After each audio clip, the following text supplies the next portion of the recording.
IELTS संचालक पर study visa पर ऑस्ट्रेलिया भेजने के नाम पर 18 लाख की ठगी करने का आरोप लगा है। पीड़ित का आरोप है कि उसने घर के जेवर और जमीन गिरवी रखकर 18 लाख रुपए दिए थे, लेकिन उसको फर्जी वीजा दिया गया। पीड़ित फर्जी वीजा लेकर दिल्ली एयरपोर्ट भी पहुंच गया। वहां अधिकारियों ने उन्हें गलत वीजा होने की बात कहकर वापस लौटा दिया।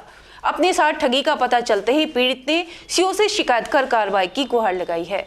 पीलीभीत में आईलेट्स संचालक पर स्टडी वीजा पर ऑस्ट्रेलिया भेजने के नाम पर 18 लाख की ठगी करने का आरोप लगा है। पीड़ित का आरोप है कि उसने घर के जेवर और जमीन गिरवी रखकर 18 लाख रुपए दिए थे, लेकिन उसको फर्जी वीजा दिया गया। पीड़ित फर्जी वीजा लेकर दिल्ली एयरपोर्ट भी पहुंच गया। वहां अधिकारियों ने उन्हें गलत वीजा होने की बात कहकर वापस लौटा दिया। अपने साथ ठगी का पता चलते ही पीड़ित ने सीओ से शिकायत कर कार्रवाई की गुहार लगाई। दरअसल थाना गजरौला के गाँव लालपुर निवासी राम मिलन ने पुलिस क्षेत्राधिकारी को शिकायती पत्र देकर आरोप लगाया है कि पूरनपुर नगर के सुपरमार्केट में स्थित एक आईलेट्स संचालक ने स्टडी वीजा पर ऑस्ट्रेलिया भेजने के नाम पर पासपोर्ट आदि दस्तावेज और 18 लाख रुपए उससे लिए थे। राम मिलन के पिता ने घरेलू जेवर, ट्रैक्टर, जमीन और घर पर कर्ज लेकर रुपए जमा किए थे। आरोप है कि फर्जी वीजा देकर उसको भेजा गया, जिससे उसको दिल्ली एयरपोर्ट से वापस आना पड़ा। वापस लौटकर पीड़ित ने आईलेट्स संचालक से अपने रुपए वापस मांगे तो संचालक लड़ाई झगड़े पर आमादा हो गया और रुपए देने से इनकार कर दिया, जिसके बाद पीड़ित ने पूरनपुर सीओ ऑफिस में पहुंचकर क्षेत्राधिकारी से रुपए वापस कराने और आरोपी पर कार्रवाई करने की गुहार लगाई। बेटे के साथ हुआ, इन्होंने कहा है कि हम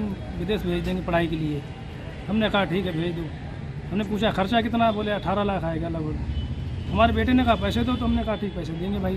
ज़मीन गिरवी डाली, उसके बाद में ट्रैक्टर भेज दिया और गहने भी डाल दिए और पैसा ब्याज पे उठाया। इनको पैसा सारा दे दिया मैंने। उसके बाद में इन्होंने नकली वीज़ा दे दिया। नकली वीज़ा देने के बाद में लड़का हमारा गया, वहाँ से दिल्ली से वापस कर दिया। वापस होने के बाद फिर उनके पास पंचायत लेके गए। पंचायत में बोले ठीक हम तुम्हारा पैसा वापस कर देंगे।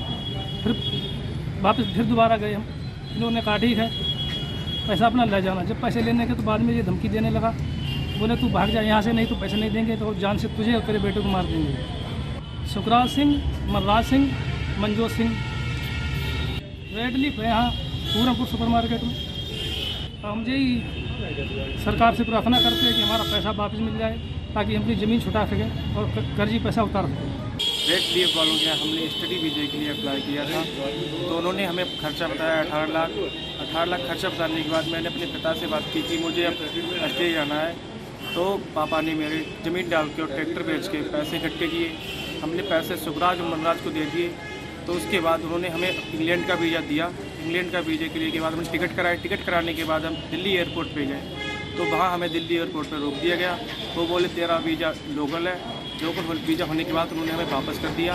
हम वापस आने के बाद मनराज और सुखराज के पास गए, तो उन्होंने कहा पंचायत कर लो। पंचायत करने के बाद उन्होंने कहा हमें एक बार और मौका दो कि हम तुमको फिर से उड़ाएंगे यहाँ से एक बार। फिर उड़ाने के बाद टिकट कराने के बाद उन्होंने हमें भेजा कि तेरा पैसा वापस भेज देंगे अगर नहीं तू वापस जा पाया तो। फिर से वापस आ गए हम। वापस आने के बाद उन्होंने हमें अपने घर पे बुलाया कि पैसा अपना ले जाओ। घर पे जाने के बाद उन्होंने हमें धमकियाँ दी, हम तुझे जान से मार देंगे, गायब कर देंगे। तो पैसा वापस नहीं दे रहे हैं। हमारी पुलिस से किसने धमकी दी? सुखराज मनराज ने। हमारी ये विनती पुलिस से कि हमारे पैसे मिल जाए, हम बहुत गरीब हैं, चाह रहे हैं।